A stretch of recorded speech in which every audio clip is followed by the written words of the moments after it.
Voilà, alors on va attaquer le grand 2 de l'épreuve 1 de 2008, à l'agrégation interne.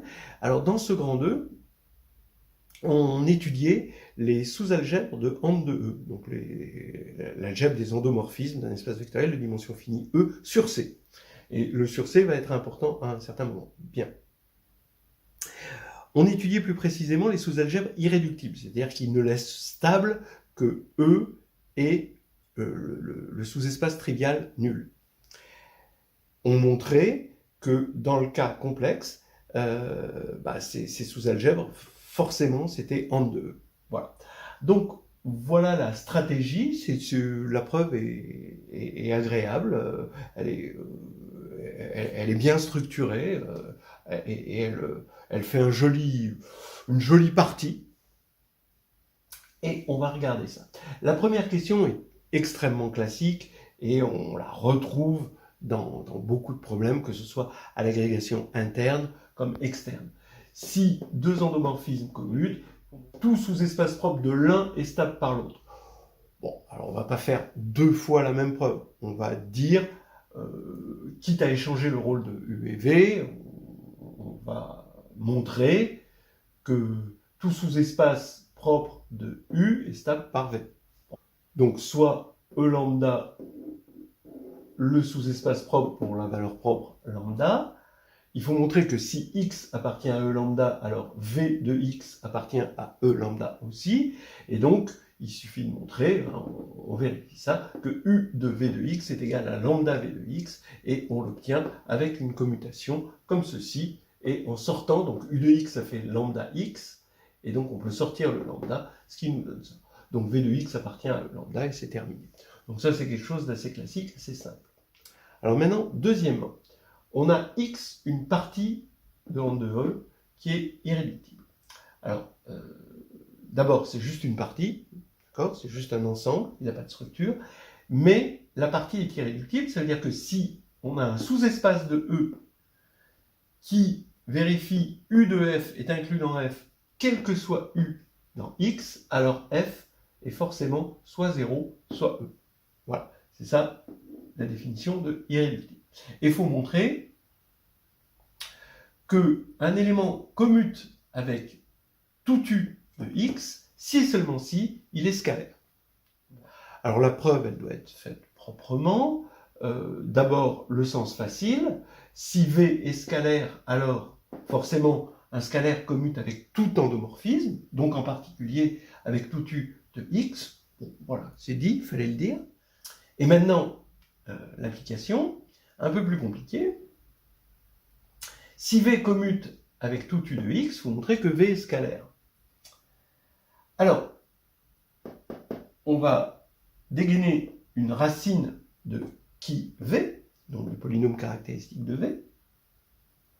Et effectivement, qui V, étant donné qu'on est sur C, et là c'est important de parler du corps des complexes qui est algébriquement clos, donc il y a une racine, ce polynôme, qui est non constant, possède évidemment une racine. Donc ici, lambda existe.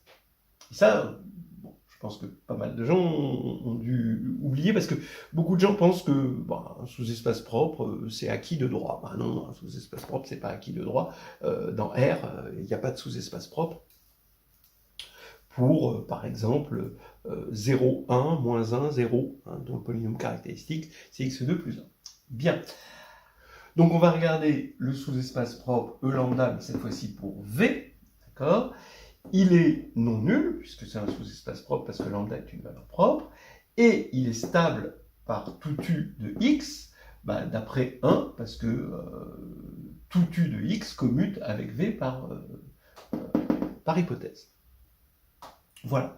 Donc E lambda est non nul, et il est stable par tout x, donc ça veut dire que ce sous-espace stable ne peut pas être celui-ci, donc automatiquement c'est celui-là. Donc E lambda égale E, ça veut dire que quel que soit x dans E, V de x égale lambda x, ça veut dire que V c'est l'homothétie de rapport lambda. Et là, c'était terminé pour le petit 2.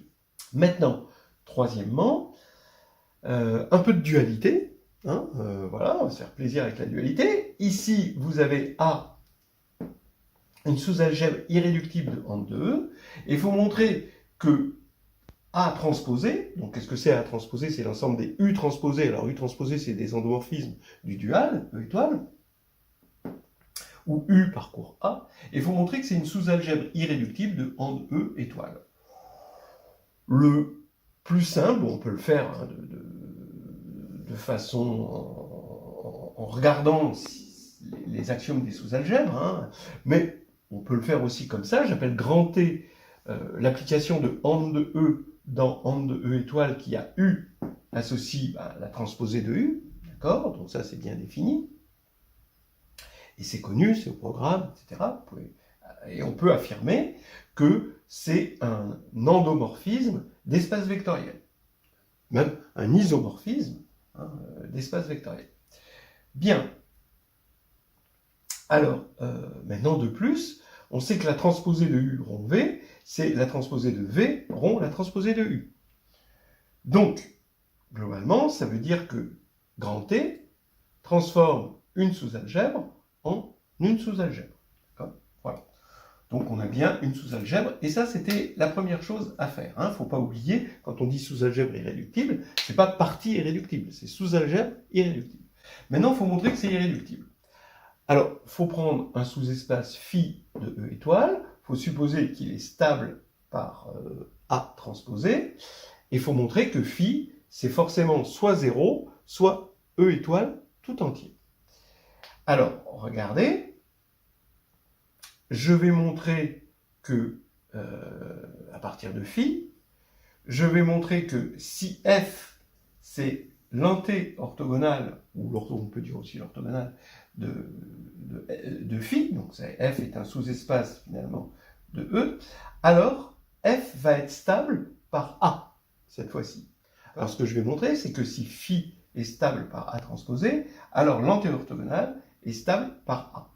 Bon, bah oui, on va montrer que f est stable par A, en montrant que si x est dans f, alors u de x pour tout u de A, d'accord? Donc là c'est u, je l'ai pris dans A. Hein. U de x appartient encore à f, c'est-à-dire ici que u de x est orthogonal à grand phi. Donc je vais prendre petit phi dans phi, et je vais regarder phi de u de x, et ça, il faut que je montre que ça fait 0. Mais ça, c'est phi rond u de x, donc par définition de la transposée de u de phi. Donc ça, c'est quelque chose à bien connaître quand on rentre dans le dual. Hein. Quelle est la définition de u transposé? U transposé, c'est l'application qui a phi dans E étoile associe phi rond u. Donc ça, c'est égal à ça. Et maintenant,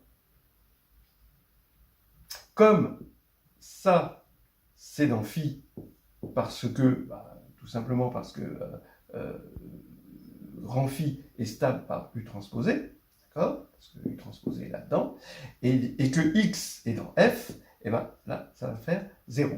Donc on a bien la stabilité. C'est quand même quelque chose d'assez classique qu'il faut savoir faire correctement. Bien.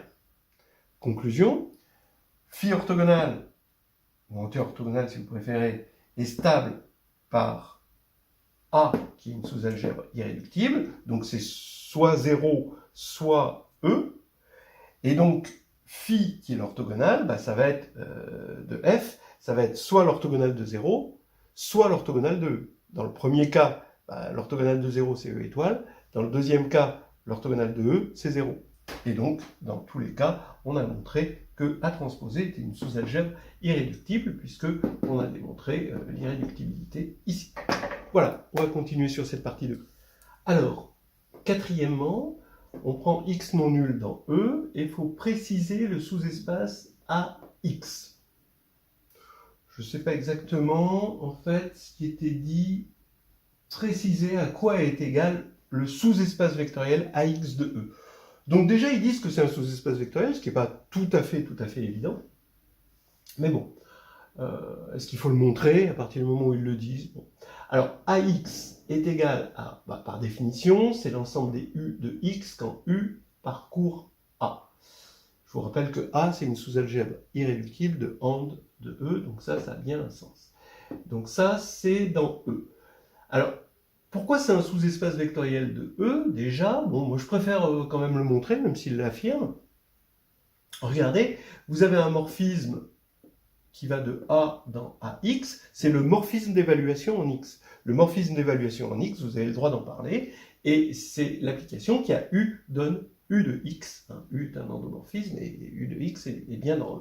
Donc l'image d'un sous-espace, par un morphisme, c'est un sous-espace, et par définition, ce sous-espace, c'est AX. Voilà. C'est stable par A.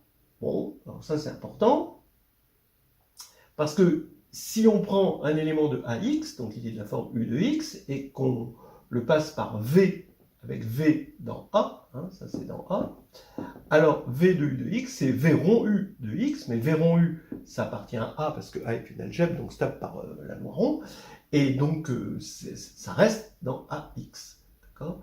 Donc c'est bien stable par A, et c'est non nul. Alors pourquoi c'est non nul? Attention, c'est non nul parce que X est non nul dedans. Et pourquoi X est non nul dedans? Parce que X c'est id de X, et que id, par définition, est dans A. On avait dit que A était une algèbre unitaire. Voilà, dans l'énoncé en tout cas. Bon. Donc ça fait id de X égale X, est différent de 0, donc c'est bon. Maintenant, ben, AX est donc égal à E, puisque c'est un sous-espace stable par A, non nul, et que A est irréductible. Voilà. Bon, petit 4. Maintenant, petit 5, qui n'a rien à voir pour l'instant avec le petit 4. Soit petit u dans en de E de rang 1. Il faut montrer qu'il existe un Y dans E et L dans E étoile, donc une forme linéaire, telle que quel que soit X dans E, U de X est égal à L de X, Y. Donc regardez, hein, vous pouvez faire rapidement dans votre tête une analyse synthèse.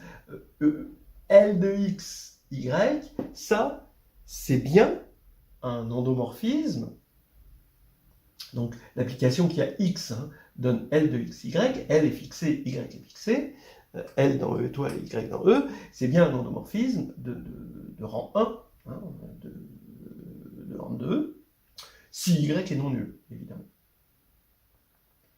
Là, ils auraient pu mettre Y non nul, quand même, je pense. Mais bon, ils l'ont pas eu. Et c'est un endomorphisme parce que L est linéaire, hein, donc c'est facile à voir.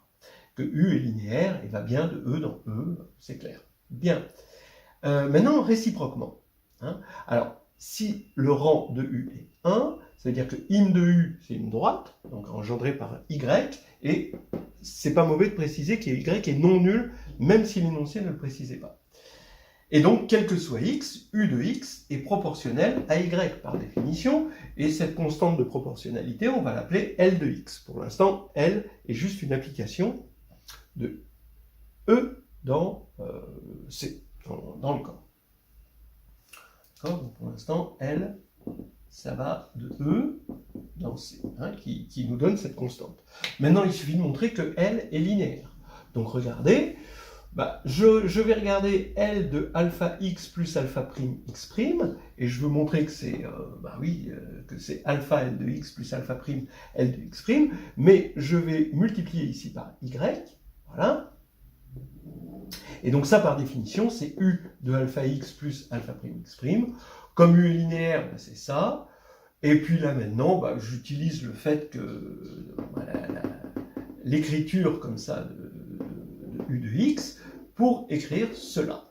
Et maintenant, attention, ne dites pas on divise par y, on ne divise pas dans E, hein, mais comme y est non nul, cette égalité, mais il faut absolument dire que y est non nul. Hein. Si y était nul, ça ne nous donnerait pas ça. Mais si y est non nul, alors on a ceci. Hein. Donc ça, c'est quelque chose qu'on sait, c'est si lambda fois y égale 0 avec y non nul, alors lambda est égal à 0. Et on applique ça à cette égalité en passant de l'autre côté. Hein. Voilà. Donc le 5 est fait. Alors maintenant, 6. Il faut montrer que si A possède un endomorphisme de rang 1, toujours A sous algèbre irréductible, unitaire, hein, bien sûr, alors A c'est en E tout entier. Alors allons-y. Ça, c'était pas tout à fait évident, il faut avoir une certaine expérience. Si U appartient à A, Alors comme A est une algèbre, pour tout V et tout W de A, eh ben, V rond U rond W appartient encore à A. D'accord? Voilà, hein, on multiplie à gauche et on multiplie à droite. Attention, c'est du non commutatif, hein, donc on est obligé de faire les deux pour avoir un maximum de trucs. Maintenant, j'écris comme dans 5 U de x sous la forme L de xy, et je regarde ce que donne V rond U rond W de x. Alors, vous voyez que déjà, sans le V, si on prend ça, ça va faire L de W de x de y, d'accord? Mais avec le V, ça va être V de tout ça, et comme ça c'est un scalaire, il sort, parce que V est linéaire, et ça va me faire L de W de x, mais de V de y. D'accord? On a passé le V ici. Et ça, alors toujours pareil, hein, important, hein, toujours savoir que L rond W, c'est par définition W transposé de L. Ça sert tout le temps, hein, dans la dualité. Donc ici, on a W transposé de L, de X. Donc ça, c'est mon scalaire, hein, d'accord? Regardez, au niveau syntaxe, X, c'est un élément de E. L, c'est dans E étoile. Ça, c'est dans en de E étoile. Donc ça, c'est dans E étoile. Et E étoile et E, ça donne naissance à un scalaire, hein, un élément de C. Et là, on multiplie cet élément de C par un élément de E, puisque c'est V de Y. Donc attention à toute cette syntaxe implicite, hein, dans ce genre de calcul où il y a beaucoup de genres différents qui viennent se mélanger. Hein. Voilà, donc maintenant, une fois qu'on a vu ça, je vais prendre EI, je vais fixer, hein, une base EI de E, et je sais qu'il existe un V dans A, tel que V de Y égale EI. Ça, je le sais par le 4, hein, parce que je vais prendre Y qui est non nul, donc je sais que AY, c'est E tout entier, donc ça veut dire qu'il existe un V tel que VY égale ce que je veux, et en particulier EI. Et maintenant, comme A transposé est aussi une sous-algèbre irréductible de AND de E étoile, d'après le 3, de la même manière, L, petit l étant non nul, évidemment, parce que si L était nul, U serait nul, or U est non nul, puisqu'il est de rang 1, eh bien, il existe un W dans A, tel que W transposé de L, égale ce que je veux aussi. C'est encore une fois par 4, où on a remplacé A par A transposé, X par L qui est non nul, et E par E étoile. Hein, donc, mais c'est exactement la même chose. Donc, je peux prendre ce que je veux, et je vais prendre EJ étoile. Ce qui va faire maintenant que V rond U rond W d'un vecteur de la base que j'appelle EK, et ben ça va être ici, regardez, ici c'est E étoile, EJ étoile de EK. EJ étoile de EK, c'est le symbole de Kronecker delta JK, et V de Y, c'est EI. Donc j'ai ça, mais ça, on l'a dit déjà dans le grand 1, hein, il faut savoir reconnaître que ça, dans cette base, matriciellement, ça s'écrit avec les matrices élémentaires EIJ. Voilà. Donc ça veut dire que, disons, si on regarde les choses matriciellement, toute matrice élémentaire EIJ s'écrit, hein, comme matrice d'un endomorphisme de A dans cette base fixée. Et cette base, voilà, elle ne bouge pas, hein, c'est une base de E, donc ça veut dire que EIJ, tout EIJ est dedans, donc il y a toutes les matrices, donc ici ça veut dire qu'il y a tout en 2E, donc maintenant ça veut dire que A contient tout en 2E, parce que, évidemment, A est un sous-espace qui contient une base, 2 en 2. Voilà, hein, celui-ci était quand même pas facile, hein. Ça demandait un petit peu d'expérience. Ok, on continue. Il n'y a plus qu'une question 7, mais elle est subdivisée. Alors, on va terminer ce grand 2 avec panache. La question 7, d'accord, c'est en fait, bon, c'est là que tout se fait, hein, et où on va arriver au fait que A est égal à AND de E, c'est-à-dire que A contient, d'après la 6, contient un élément de rang 1. Alors, la stratégie est de dire A contient forcément un élément de rang n, c'est l'identité, et ensuite je vais faire descendre le rang. Mais il ne faut pas trop qu'il descende, parce que s'il descend à 0, on va prouver que A contient 0, donc on va prouver quelque chose de trivial. Donc si on veut vraiment montrer que A contient un élément U de rang 1, il va falloir faire attention de descendre sans descendre complètement à 0. Voilà. Alors on va supposer que A contient un élément U de rang R supérieur ou égal à 2.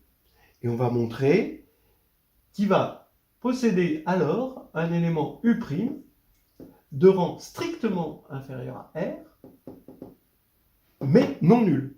Ça, c'est important. Et comme ça, par récurrence, on aura notre élément de rang 1, et donc A sera bien en 2. Donc, allons-y. Petit a. Il faut montrer, alors donc on suppose déjà ça.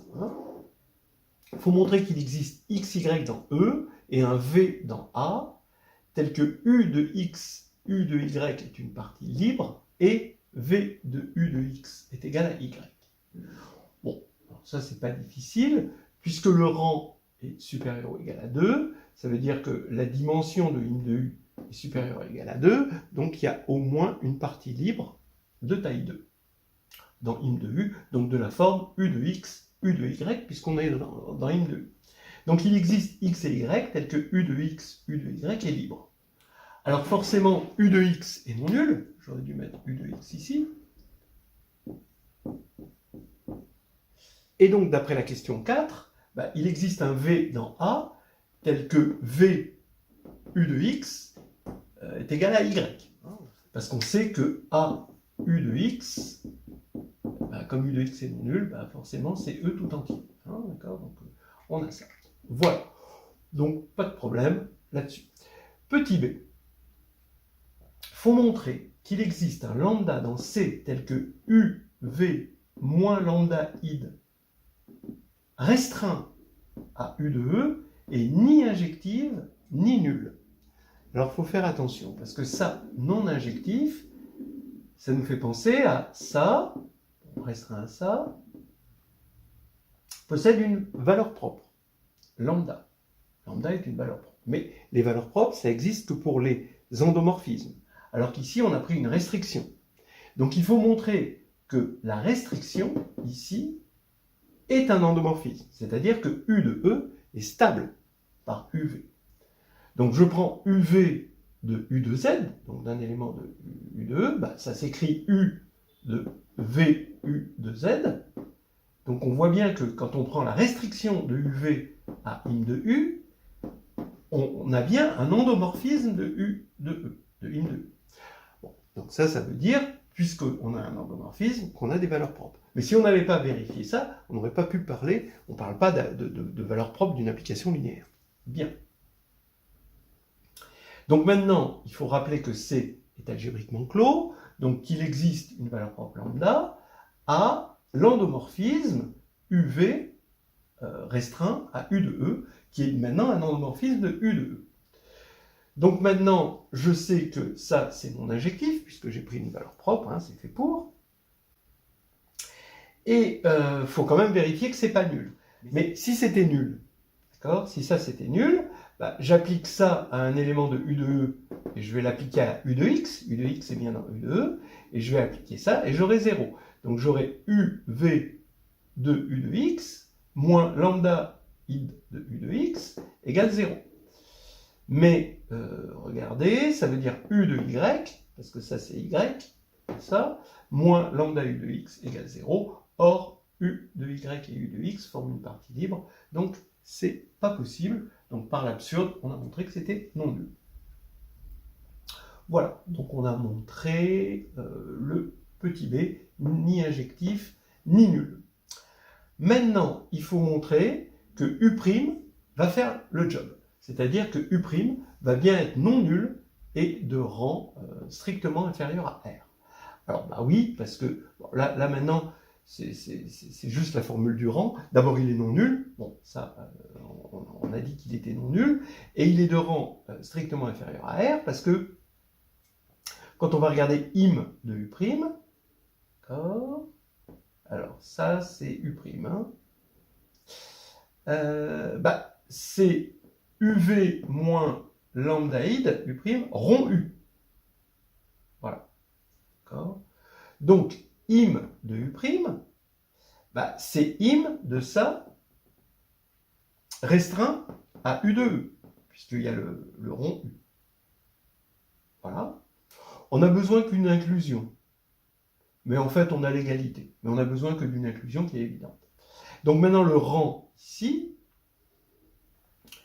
c'est égal à dim de im de u'. Ici, si on a l'inclusion, on a juste inférieur. On n'a pas l'égalité, mais bon, c'est pas grave. Égal, là, j'applique la formule du rang à cet endomorphisme. Donc, je prends la dimension de l'espace de départ. L'espace de départ, c'est u de e, moins la dimension du noyau.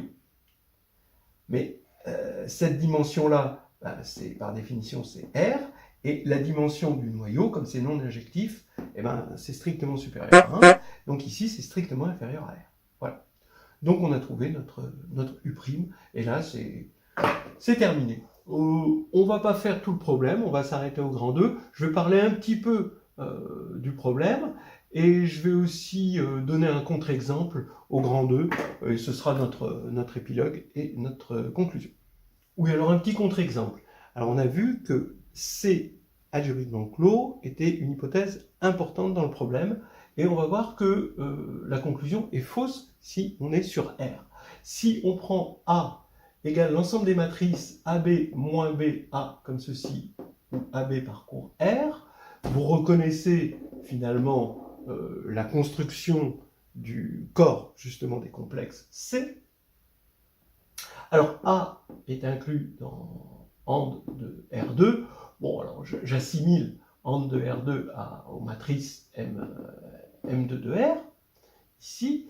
Donc, on a cette inclusion, et A est une sous-algèbre, puisque c'est des complexes. Donc, c'est stable par addition, c'est stable par multiplication par R, et c'est stable par multiplication entre elles, hein, parce que on sait même que c'est un corps, donc carrément.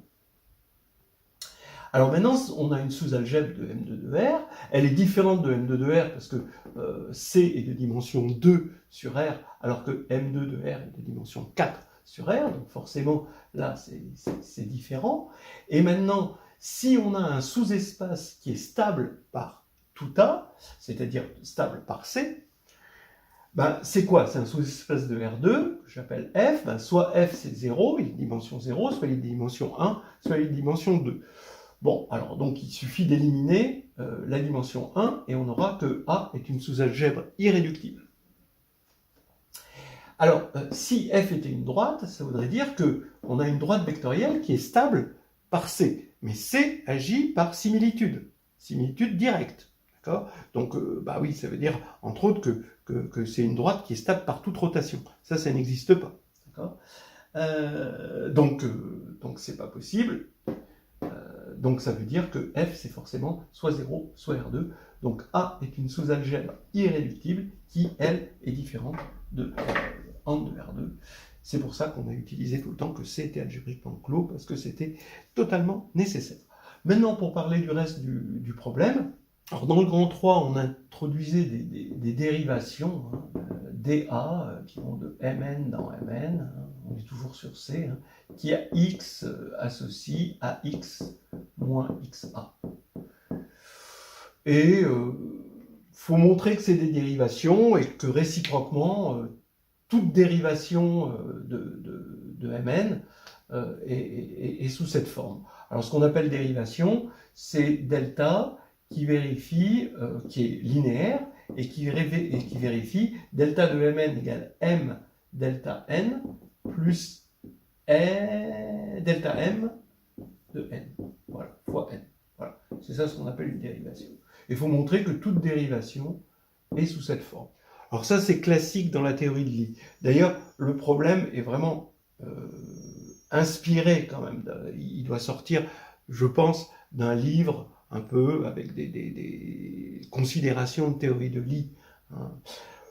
Après, Le reste du problème, je l'ai trouvé un peu décousu. C'est-à-dire, il y a un théorème de Burnside, un théorème classique de Burnside, mais bon, vous avez vu déjà le grand 2 et le grand 1, il n'y avait rien à voir. Hein. À aucun moment on s'en est servi. Et là, le grand 3, on se sert à un moment du résultat du grand 1 pour le résultat final, que toute dérivation est sous cette forme-là. Mais c'est quand même un petit peu décousu. En tout cas, je pense sincèrement que le grand 1 et le grand 2 du problème de 2008, ça constitue un classique que tous les étudiants, que ce soit pour la grecque interne ou externe, devraient mettre dans leur musette pour un peu s'entraîner aux écrits. Voilà. Et c'est terminé.